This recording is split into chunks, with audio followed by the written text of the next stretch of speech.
Las automotrices están muy complicadas por la caída en la venta de autos y esto se nota en medidas que se están tomando, por ejemplo, en el ámbito laboral. Sin ir más lejos, esta semana General Motors cerró la planta y esto implica suspensión del personal. Y no es la única, y hay otros sectores también tomando este tipo de medidas. Está con nosotros Jorge Goniak. Abrimos nuestro consultorio laboral de toda la semana. ¿Cómo te va? Buen día, gracias por acompañarnos. Buen día, Gisela, ¿cómo te va? Bueno, las suspensiones por razones económicas. ¿Qué debe hacer un empleado ante esta situación? Pusimos un caso concreto, pero hay varios, ¿eh? Exactamente, han sucedido, se vienen desarrollando y vienen apareciendo varias empresas que solicitan este beneficio que le otorga la ley.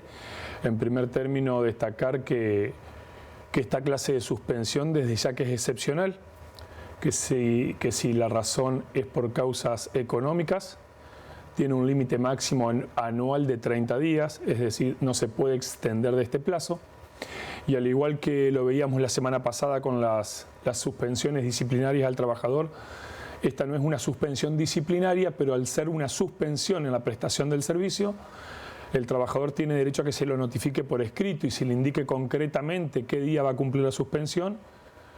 Pero lo primordial en este caso es que se explicite detalladamente cuál es la causal económica que se invoca para justamente suspender los efectos de la prestación laboral. Es importante en este sentido, Gisela, también tener en cuenta que devenga salario igual el trabajador, es decir, debido a que como consecuencia, de que la ausencia de prestación de servicios no se debe a la causa imputable al trabajador, sino por un problema ajeno, inclusive al mismo empleador, porque el empleador tiene que demostrar que esta causa económica no le es imputable, justamente el salario se devenga igual. Pero la ley le otorga la facultad al empresario de que esta suma se otorgó con carácter no remunerativa. Y allí está el principal beneficio para el sector empresario, que es no abonar los aportes y las contribuciones. En otras situaciones también hemos visto que se dispone una reducción del salario del 100%, se suspende al trabajador y se paga por esta situación el 75%, el 70%. Pero todo ello tiene que ser pactado entre el trabajador y el empresario o entre el grupo sindical, por así decirlo, que lo representa el trabajador y el empresario. Y tiene que quedar debidamente fundado y este límite temporal. Y la segunda situación que también es importante, cuando la causa no es una causa económica, sino es una causa de fuerza mayor.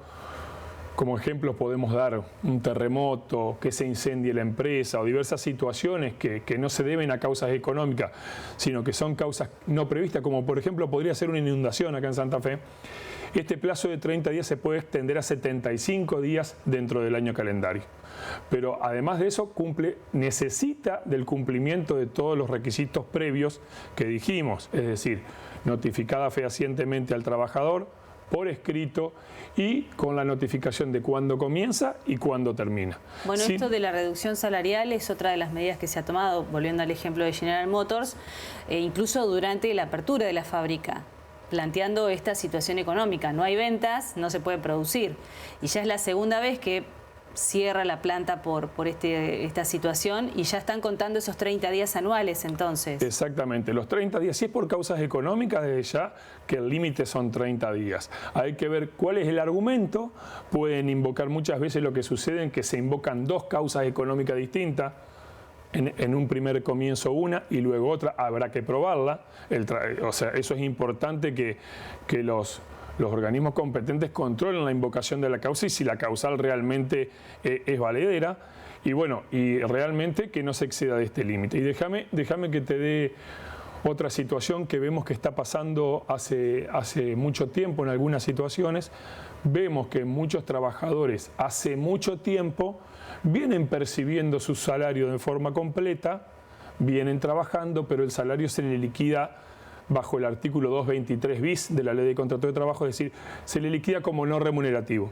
Y esto es una falta muy grave porque tenemos situaciones de trabajadores que están hace 2 o 3 años con esta forma de pago de su salario y resulta que si el trabajador está próximo a jubilarse, no tiene los aportes correspondientes por todo ese periodo, porque el 223 bis lo que permite es no hacer los aportes previsionales.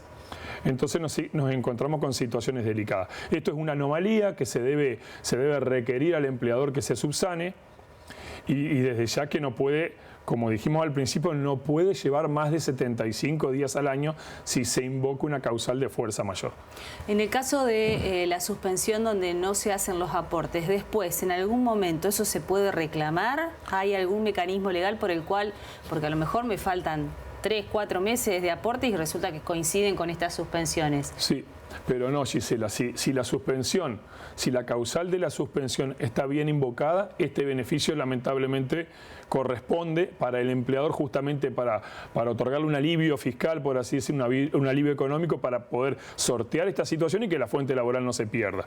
Lamentablemente, si esto es así, ese aporte de ese mes es un mes al año o 75 días, 2 meses y medio, no es mucho, pero el trabajador, si está bien invocada la causal y bien comunicada, no la puede reclamar. ¿Y se puede pedir prórroga en el caso de estos 30 días por una situación económica? La ley no lo permite. Si es una situación económica, la ley no lo permite. Lo que deberían hacerse es ver si cabría la posibilidad de invocar otra nueva causal, pero no la misma. Por ejemplo, la caída de la venta de las exportaciones.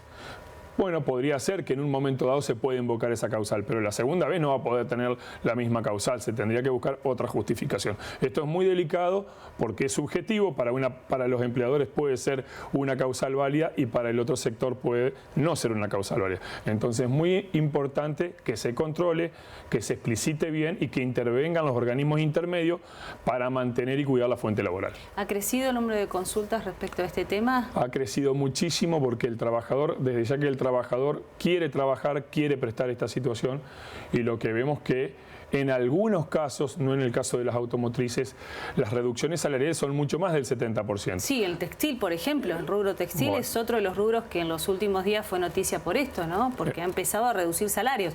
Ya no tiene a lo mejor el mecanismo de la suspensión o del cierre de la producción, pero tiene que reducir salarios porque si no, no puede sostener las fuentes de trabajo. Bueno, y ahí el que termina pagando el plato es el trabajador. Y como último comentario que me olvidé de comentarles, no se puede suspender sin considerar la antigüedad del trabajador, no se puede suspender sin considerar las cargas de familia, debe hacerse un estudio de cuál es el trabajador con menos antigüedad, debe comenzarse por allí y con el trabajador que tenga menos carga de familia para después continuar avanzando con el resto del personal. Y además se terminan las horas extras, por ejemplo, ¿no? Que es algo que, o sea, los beneficios son a lo mejor para la empresa para poder sostener mínimamente las condiciones de trabajo, pero por el otro el que pierde es el trabajador. Es totalmente. Ya que es coyuntural y que tiene que ver con una crisis que nos atraviesa a todos, pero es importante que los trabajadores sepan y conozcan sus derechos en estos casos, ¿no? Y es totalmente incompatible el otorgamiento de horas extras a un grupo de trabajadores